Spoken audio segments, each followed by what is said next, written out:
In 1965, President Lyndon Johnson famously declared a war on poverty.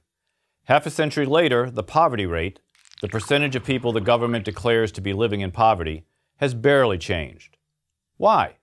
Are we not spending enough money? The federal government funds 126 separate anti-poverty programs. 72 of these provide benefits either directly or indirectly to individuals. The cost? $680 billion in 2013. Add in state and local government spending on poverty programs, another $280 billion, and the total comes to nearly $1 trillion. That's for 1 year. If just spending money was the solution, our poverty problem should be solved. But clearly it's not. We need a better answer. And that answer, upon a few moments of reflection, should be obvious. Work. Only 2.5% of Americans working full-time are, by government standards, considered poor. Given, then, that work is the road out of poverty, shouldn't we be doing everything we can to encourage people to get on that road? Of course we should. Unfortunately, however, we are doing just the opposite. Our welfare benefits are frequently so generous that they discourage people from working. We have created, perhaps with the best of intentions, what economists call a perverse incentive, in this case, against work. This is not to suggest that poor people are lazy. Most certainly aren't. But they also aren't stupid. In a recent study for the Cato Institute, we looked at what a typical family on welfare could receive in benefits and compared that to what that recipient would need to earn in wages to maintain the same income. Our study looked at a typical welfare family with 2 children under the age of 5. We assumed that this family receives benefits from the 7 most common welfare programs.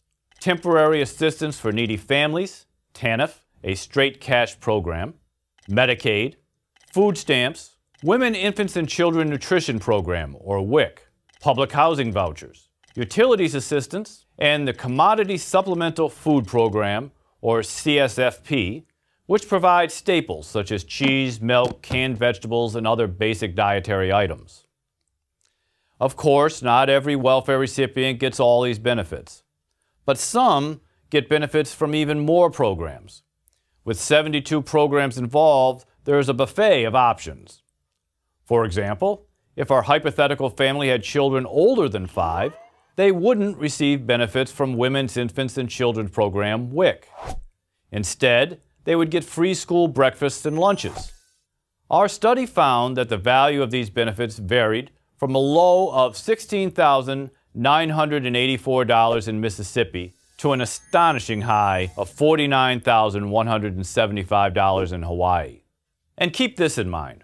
Welfare benefits are not taxed while wages are.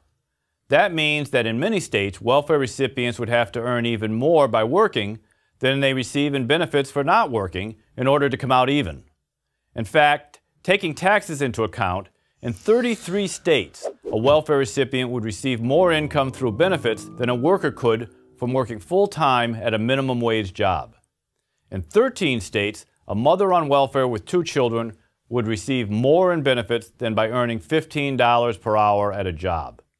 And in the 8 most generous states, she could get more in benefits than by working at a $25 per hour job. And that's without having to get to a place of business at a specific time, having to work 8 hours, or deal with a boss and fellow employees.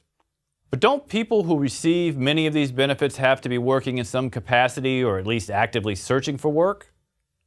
Not really.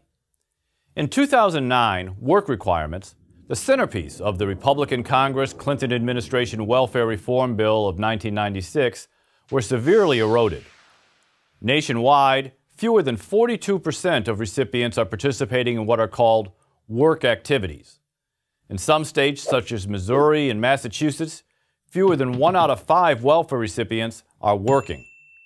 And that uses a very broad definition of work activity. Going to college can be considered work. Job training can be considered work.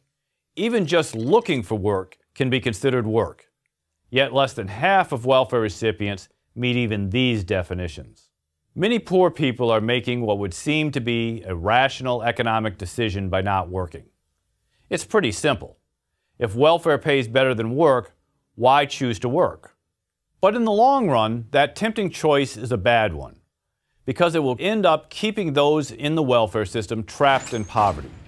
Only working for wages, even minimum wages, or marrying someone who works, puts you on a path out of poverty. If we are serious about reducing welfare dependency and helping Americans climb out of poverty, we need to establish a clear policy preference for work over welfare. But our current welfare benefits are so generous that not working too often seems like a better deal. It is no wonder, then, that even after 50 years of trying, we are still losing the war on poverty. I'm Michael Tanner of the Cato Institute for Prager University.